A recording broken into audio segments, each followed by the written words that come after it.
and gentlemen, I firmly stand to support the motion this House will give social services and skill training for gambling offenders rather than imprisonment. As to why? Because my goal is not just to punish, but to burst the problem at its root, to create a better and healthier society. Gambling is often used to cope with difficult life situations or to relieve a symptoms of a mental health condition. Ladies and gentlemen, here's the thing about gambling offenders. They are the victim here. Gambling is a social problem, not a crime violence. Most gambling offenders are not a dangerous criminal. As I say, they are often the victim of addiction and poor condition. Locking them up won't solve their addiction. If we send those gambling offenders to prison, they won't learn their lessons because they lack the reason to ask why gambling is bad for you, either financially or emotionally. Skill training gives the offenders a better view and a better path for a better future.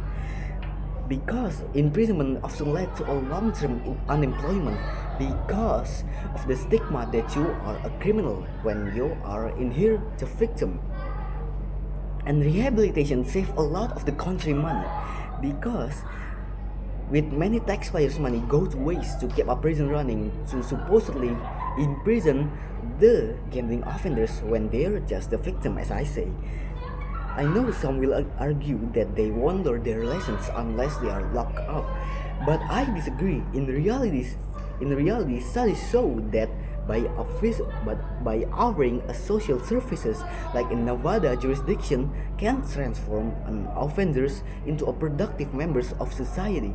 In the other side, imprisoning gambling offenders without rehabilitations is linked with high relapse and high reoffending.